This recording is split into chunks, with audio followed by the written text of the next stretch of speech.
Hey everyone, hope you had a nice week. I'm gonna review One Piece chapter 1107 in this video, so if you don't want to get spoiled, please go read it now. And oh boy did Oda deliver this chapter. We got some of everything, so there's gonna be a lot to talk about. On the first page we see a nice cover request of Law napping with a snow leopard, and Beppo looking kinda awkward. Apparently Law also likes vodka because there's just a bottle hanging around there, so that's good to know. So into this chapter, we start off on the coast of Egghead, with the giant warrior pirates making their way to the shore and smashing all the navy ships they see with no exceptions. I gotta say guys, it really feels good to see Dory and Broggy back in the story. I personally wondered a lot when Oda's gonna bring them back. And now we get to eat the whole cake, seeing all the crew, even Oimo and Kashi who we met in Nani's lobby. Not gonna lie, I kinda forgot completely about them, but I guess they're kinda forgettable since we barely saw them in the story. Oda even helped me out, and I figure a lot of other readers too, by putting a refresher on the giant warrior pirates. He even filled us in on what had happened since we last saw them. Fun fact before we move on, Oimo and Kashi have now been on 2 Buster calls together with the Straw Hats, which is kinda funny. I mean, it's a weird coincidence. This time, however, we can see that things are gonna end entirely different, so that's a good thing. And so the Marines are losing their shit on what's happening, and rightfully so. I would also lose my shit if a crew of infamous giant pirates came out of nowhere and started sinking a fleet of my ships. Oda keeps pushing all the right buttons, and he gives us a panel of Usopp seeing the giants arrive. It's an interesting panel because as Usopp sees them, he yells, "My masters." And I think we can take away from this that Usopp is actually gonna learn and develop in Elbaf, which is a relief because Wano was disappointing to Usopp fans. We didn't get to see him do anything with the observation arc he discovered in Dressrosa. I mean, we even saw Usopp relieved to see them. Poor guy was probably worried to be forgotten again. Though immediately after his relief, Usopp realizes the giants didn't come to Egghead to wage war, and that they came here to take the Straw Hats back to Elbaf. So the crew has to pack all their stuff and leave as soon as possible. But that takes us to our next problem. Brook and Lilith are coming in full speed and still haven't figured out how to stop. Although Brook looks really cool with it, there's gonna be a disaster next chapter if they don't stop. So I wonder what solution Lilith thought of. We'll probably see next chapter because she's currently explaining it to Nami and Usopp off screen. Jinbei, like always, takes the responsible adult role in the situation and goes off to grab Zoro because he's taking too much time while fighting Rob Lucci. Although Zoro claims he's in control of the fight, I still don't think he can end it in an instant. I think Rob Lucci is strong enough to at least stall Zoro. So I guess we'll probably get to see Jinbei interfering in their fight to stop it quickly. Lucci tries to force all the dark and dismotivating lines he can in the small panel he got like he always does. I'm really hoping to see him fight with Jinbei because Lucci is kind of the upgraded Pokemon to Who's Who, and we know Jinbei didn't go all out in Wano. So after another page of Marines losing their shit on what's happening, now with the Pacifista and Vice Admiral Red King trying to organize their forces, we see Luffy in his iconic pose.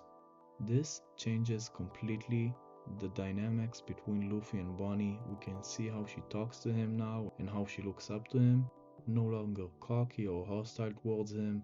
She's really acting like a girl who met her idol, so that's pretty cute. Luffy doesn't disappoint her and teaches her how to launch a real strong robbery attack, a Gear 5 Gatling nonetheless, and I really liked how Luffy named it Booming Dawn while he's attacking from above. That was pretty cool. Just so you guys understand, because of how Bonnie's devil fruit is affected by her imagination and what she views as possible or not in the future, this scenario is a huge buff for Bonnie, just seeing Luffy, aka Nika, and what he's actually capable of. It looks like Saturn can launch weird glare attacks too. We only saw him subdue everybody until now, but he actually made Luffy bleed with the glare, so I really wanna know already what the old fat guy is capable of. After Luffy launches Saturn, we see Bonnie and even Vegapunk and Kuma, I think, in their current states, kind of reacting to it with a relief. I guess Bonnie just can't comprehend this moment with all that's happening around. I mean, in the past hour of the story, Bonnie saw all of her dad's memories and learned so much from that. There's a fucking Buster call with an admiral on their ass. One of the 5 elders personally came to kill them too. Her dad came out of nowhere to save her, and now she discovered Luffy is actually Nika. I mean, boy, I won't be surprised if she comes out of all of this with PTSD or something. Back to the chapter, Vegapunk claims he's done for and tells Bonnie to leave him behind. I personally don't think Vegapunk is really gonna die because Atlas doesn't look phased about it. And when you think about it, Vegapunk's original body is just a body right now. So I bet he can move his consciousness to one of the satellites, or maybe even cloned himself and put a spare body just in case. But yeah, I mean, Vegapunk isn't going anywhere. Kizaru continues to pull a garp and go against his friends because of work, and comes to kill Bonnie and Vegapunk, but lo and behold, we got to see a glimpse of the long-awaited match between Sanji and Kizaru. I gotta say guys, I did not expect to see this in this chapter. After Sanji blocks Kizaru's laser, Kizaru and Frankie are really shocked by what just happened, probably because they're the only people in the room that actually understand what just happened. Sanji gives a classic Sanji one-liner to explain it all and says, "Light doesn't hold a candle to love." A shame we didn't see Vegapunk react to that. While Atlas and Bonnie and Frankie proceed to skedaddle from the lab, Kizaru actually says he's in a pickle because of Sanji. And that just goes to show how far the Straw Hats have come.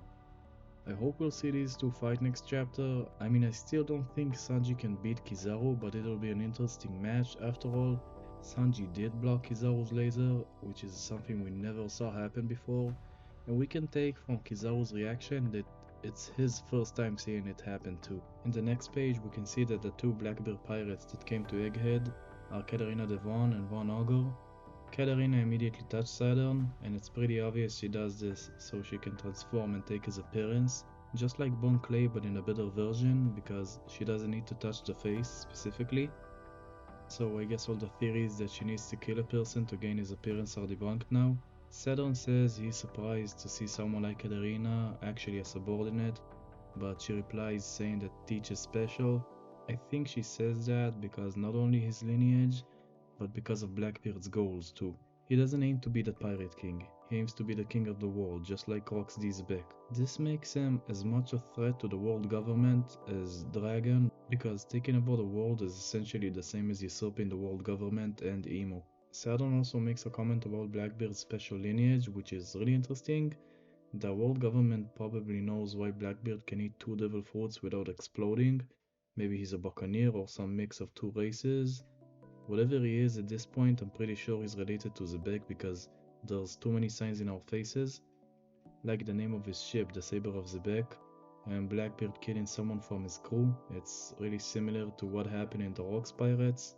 I take it as foreshadowing. After Katarina and Von Augur warp out of there, we see Saturn with the three dots. I think he's not only worried, but probably figured out the Blackbeard Pirates' next move now that he knows their goal to take over the world. The last page in this chapter is really the cherry on top because we see Caribou begging Von Augur and Katarina Devon to come with them and join their crew. This answers a lot of questions because now we know where Luffy got all the food from. It must have been Caribou. All that food appearing from nowhere is exactly what happened in Wano when Luffy got knocked out of Onigashima. Also, Caribou is apparently the Bartolomeo of the Blackbeard Pirates. He's probably gonna spill everything he learned while stowing away on the Sunny, and he has a lot to talk about. Here's a list for you all, just so you understand how much info this guy really has. He knows about Shirahoshi being Poseidon, he knows about the road pornoglyphs the Straw Hats have, and he also knows about Pluden being on Wano. Let me know in the comments if I missed anything. I don't want to imagine what Blackbeard is gonna do with all that info, but yeah, Blackbeard is probably gonna hear all of that, and I think they'll keep him on the crew for his powers too. I mean, after all, he's a Logia. Not only powerful, but handy too. And you know Blackbeard loves devil fruits, so we won't say no to a Logia joining. So that's the end of the review / discussion of One Piece chapter 1107, a really satisfying chapter like I said in the start of the video. Oda really pushed all the right buttons. We finally got to see updates on stuff like Zoro's fight with Lucci, and the climax of recent and old build-ups like Bonnie discovering Luffy as Nika, and the long anticipated giant warrior pirates, also the start of Sanji vs Kizaru, which everyone was waiting for ever since opening 17 in Dressrosa. I'm excited for next chapter. We should be seeing all the craziness from this one continuing to the next, and there's no break next week, which is nice. I'd rate this chapter a solid 8 out of 10. I really enjoyed reading it, but nothing blew my mind. This chapter just felt like eating after being really hungry. I don't know why, maybe because of all the breaks we had recently.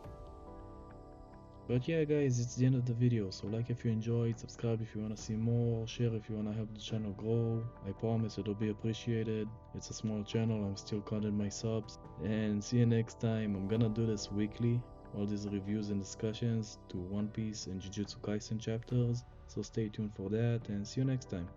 Bye bye.